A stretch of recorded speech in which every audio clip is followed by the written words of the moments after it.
Before I get started with today's video, I want to take a moment and let you know about 3 online workshops I've got coming up this fall as part of my ongoing Reliable Source series.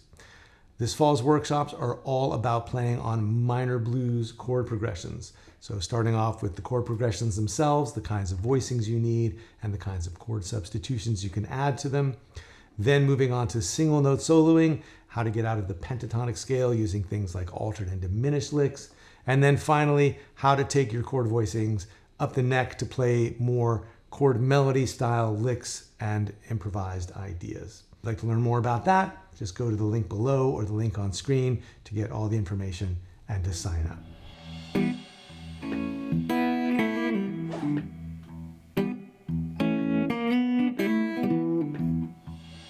There is this tendency in jazz pedagogy to emphasize this kind of universal approach to the instrument. Like whatever you learn, you should be able to play it in all 12 keys. You should be able to play it all over the neck. You should learn all your scales in at least 2 octaves. And this all takes place without any regard for sort of what the instrument's capable of. It's almost like it sets up this conflict where it's like, yeah, I know that the guitar is an asymmetrical and difficult instrument to do things on universally, but too bad, that's the mission here. And if you can't do that, then you're not really playing.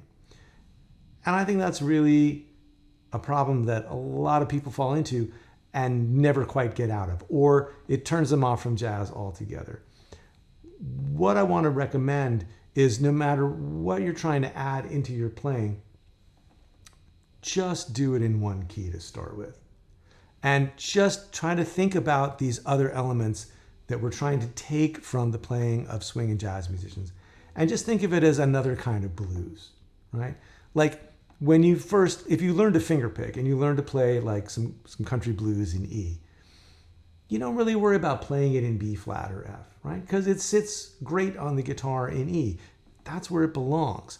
And yeah, you can move it to another key like A or C, and that'll be great. But there's still only a few keys that like sit nicely in open position. And when you start to go up the neck and play in a way that isn't tied to open strings because you're comping chords or because you're playing single note licks and you're not trying to do that sort of total thing of accompanying yourself, the same rules kind of still apply. There's only a few great positions to play guitar out of. You can make the guitar do other things, and it can be a great and enlightening exercise to try to find those other places, but not at the expense of doing it in the best places first. Like if you go and listen to Charlie Christian play, you can hear the guitar shapes that he's using, and they're not any shapes that you don't know. You can hear the licks come right out of the shapes and sounds that the guitar is best at. So there's a middle ground here, right? I mean, if you just do what the guitar is best at, then you might miss out on some things. But if you spend your whole time fighting the instrument to make it do the things that it's the worst at, then there's no place to feel musical and to feel grounded. So if you're going to try to learn even some simple, like jazzier licks, just some brighter, less pentatonic things to play, learn them in one key first. Learn to play some chord substitutions in one key, learn to play some solos and licks in one key, and just get them where they sit well and you can play them well in one key. And then you can have something like some kind of strong foundation to expand on.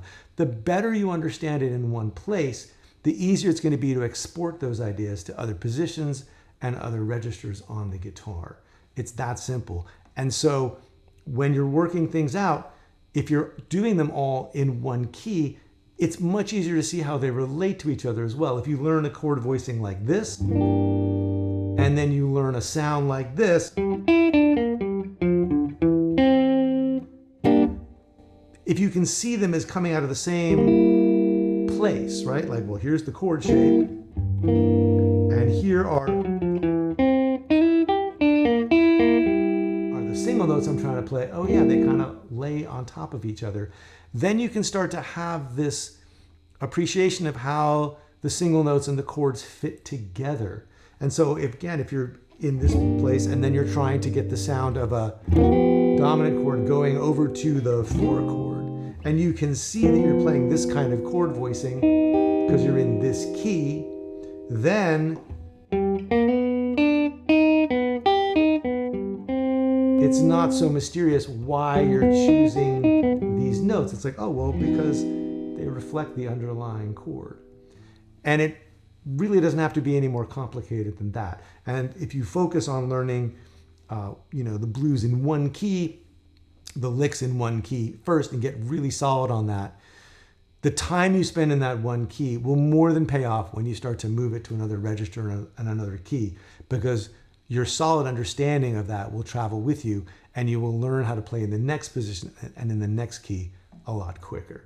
That is my rant about that. Again, if you'd like to learn more about my upcoming workshops on minor blues chord progressions, please go to the link below or the link on screen to learn more. And if you've got a thought or a comment about today's video, please leave it down below. I would love to hear from you. And as always, thanks so much for watching. I'll see you next time.